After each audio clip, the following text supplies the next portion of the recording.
रात काफी हो चुकी थी और 62 इयर्स की ये औरत अपने घर में सो रही थी। तभी 3 लोग उसके घर में घुसते हैं और तकिए से उसकी सांस रोककर उसकी जान ले लेते हैं। लेकिन सबसे शॉकिंग बात ये थी कि इन तीनों में से एक उसकी खुद की बहू थी। पर कहानी यहीं खत्म नहीं हुई। 22 दिन बाद इस बहू ने अपने ही पति की भी जान ले ली। Prime accused in the horrific Guwahati double murder case, Vandana Kalita, has been sent to 6-day police remand today. आज हम बात करने वाले हैं इंडिया के one of the most disturbing cases में से एक की, गुवाहाटी डबल मर्डर केस। दोनों माँ बेटे संकारी दे और अमरज्योति दे एक ही साथ एक ही घर में रहते थे। संकारी दे एक विधवा थी, पर इनके पास कभी भी पैसों की कमी नहीं होती थी, क्योंकि गुवाहाटी में संकारी दे 5 घर की मालकिन थी। तो संकारी दे पे हर महीने का अच्छा खासा रेंट आ जाता था। संकारी दे का बैंक बैलेंस भी काफी अच्छा था। वहीं अमरज्योति दे ने अपना कोई भी करियर नहीं बनाया था, वो अपनी मम्मी के पैसे पर ही ऐश करता था। इसी टाइम के करीब अमरज्योति को बान्ना कलिता नाम की एक लड़की से प्यार हो जाता है और अराउंड 2010-11 में इन दोनों की शादी भी हो जाती है। पर संकारी दे को बान्ना कलिता बिल्कुल भी पसंद नहीं थी, वो शादी के बिल्कुल खिलाफ थी। तो इसी की वजह से अमरज्योति के साथ उसकी माँ का रिश्ता काफी कमजोर हो चुका था। तो रिश्ता कमजोर होने की वजह से अमरज्योति और बान्ना डिसाइड करते हैं कि वो संकारी दे के घर में नहीं रहेंगे। तो उन्होंने संकारी दे के घर से 6 किलोमीटर दूर एक अपार्टमेंट रेंट कर लिया। तो घर चलाने के लिए बान्ना जिम इंस्ट्रक्टर बन जाती है, पर वहीं अमरज्योति अनएम्प्लॉयड था, वो कोई भी पूरा दिन काम नहीं करता था और जो भी पैसे उसकी माँ उसे दे देती थी उसी पर वो ऐश करता था। साल 2022 आ चुका था। इन दोनों की शादी को टोटल 12 साल हो चुके थे, पर इनके घर में कुछ भी ठीक नहीं चल रहा था, क्योंकि बान्ना और अमरज्योति अब पैसों को लेकर ऑलमोस्ट हर दिन लड़ने लग गए थे। तो इसी के चलते बांदना एक टैक्सी ड्राइवर धांति देका के साथ एक अफेयर चलाती है। बांदना और धांति देका इतने ज्यादा क्लोज हो गए थे कि इन्होंने अब एक प्लान बनाया संकारी दे और अमरज्योति दे का मर्डर करने का।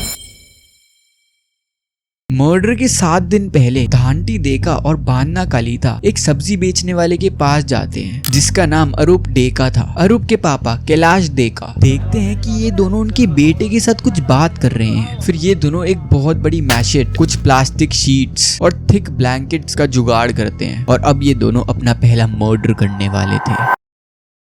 संकारी दे अपने बेडरूम में आराम से सो रही थी। उसी समय बान्ना कलिता, धांति देका और अरूप देका संकारी के बेडरूम में घुस जाते हैं। अब इन्हें बिना किसी आवाज के संकारी दे का मर्डर करना था, क्योंकि जो आसपास के किराएदार हैं वो उठ जाएंगे और चौकन्ना हो जाएंगे। तो उन्होंने संकारी दे के मुंह पे तकिया रख के उसकी सांस घोंक दी। संकारी दे बिल्कुल भी ऑक्सीजन नहीं ले पा रही थी उस समय। वो ना चीख पा रही थी ना चिल्ला पा रही थी, पर सांस के लिए तड़प रही थी और सांस ना मिलने के चलते वो वहीं पर मर जाती है। उसके बाद जो इन्होंने मैशेट खरीदी थी उसकी मदद से ये संकारी दे की बॉडी के 3 टुकड़े करते हैं। उसके बाद ये उसके 3 टुकड़ों को बड़ी सावधानी से पॉलीथीन शीट्स और चद्दर में रैप कर देते हैं। उसके बाद ये इन शीट्स को धांति देका की गाड़ी की डिक्की में रख देते हैं और गुवाहाटी से 150 किलोमीटर दूर एक खाई में फेंक देते हैं। बस इतना ही नहीं, उसके बाद बान्ना कलिता वापस संकारी दे के घर पर जाती है। पूरा घर को अच्छे से केमिकल्स की मदद से पूरा साफ करती है ताकि कोई भी फोरेंसिक ट्रेस ना बच सके। और ध्यान देने वाली बात यह है कि उसके बाद संकारी की सारी चाबियां, उसकी बैंक पासबुक्स और एटीएम के कार्ड्स अपने साथ ले जाती है। अब बान्ना खुद जाके सारे किराएदारों से रेंट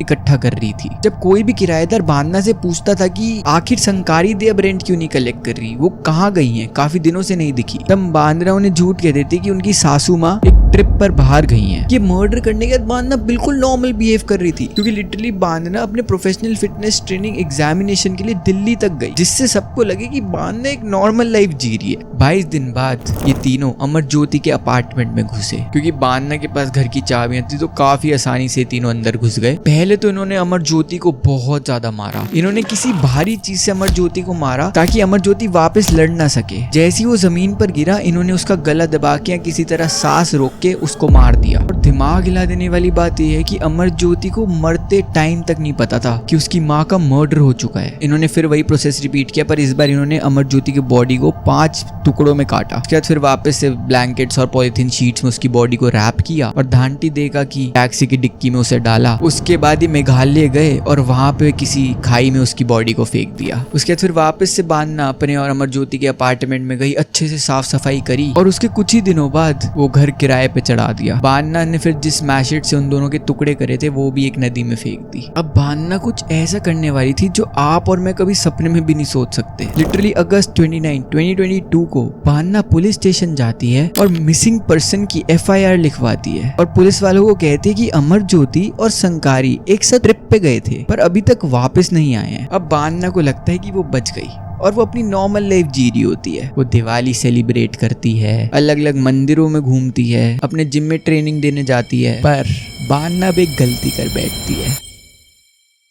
वो गुवाहाटी ATM से कुछ ज्यादा ही जाने लग जाती है और संकारी के डेबिट कार्ड यूज करके काफी ज्यादा पैसे निकालने लग जाती है। निर्मल्या दे जो कि संकारी दे का भतीजा था, उसको दाल में कुछ काला लगता है क्योंकि वो नोट करता है कि बान्ना का बिहेवियर कुछ ज्यादा ही नॉर्मल है। ना वो रो रही है, ना वो पैनिक में है, ना उसे कुछ भी एंजाइटी हो रही है। और जो संकारी के किराएदार होते हैं वो भी निर्मल्या को बताते हैं कि बान्ना ही अब उनसे रेंट कलेक्ट करती है और सारी प्रॉपर्टीज खुद मैनेज कर रही है। फिर निर्मल्या संकारी दे के बैंक अकाउंट्स चेक करता है और उसे दिख जाता है कि कोई तो संकारी दे के बैंक अकाउंट से काफी ज्यादा पैसे निकाल रहा है। तो निर्मल्या को रियलाइज हो जाता है कि एक मिसिंग पर्सन तो इतने सारे पैसे नहीं निकाल सकता, तो आखिर ये पैसे कौन निकाल रहा है। तो नवंबर 21, 2022 को वो एक पुलिस कंप्लेंट फाइल कर देता है। वो पुलिस वालों को सारे सबूत दिखाता है और पुलिस वालों को कहता है कि बान्ना कलिता पर उसे काफी ज्यादा शक है। तो जब पुलिस वाले अमरज्योति और संकारी दे के घर को इन्वेस्टिगेट करने जाते हैं तो वहां पर उन्हें कोई भी एविडेंस नहीं मिलता क्योंकि बड़ी चालाकी से बान्ना ने दोनों घर साफ कर दिए थे। तो फिर पुलिस वाले संकारी दे का बैंक अकाउंट चेक करते हैं, उसमें उन्हें दिख जाता है कि कोई तो भारी मात्रा में संकारी दे के पैसे निकाल रहा है। तो इससे पुलिस वालों को पता लग गया कि जो मिसिंग पर्सन की बान्ना ने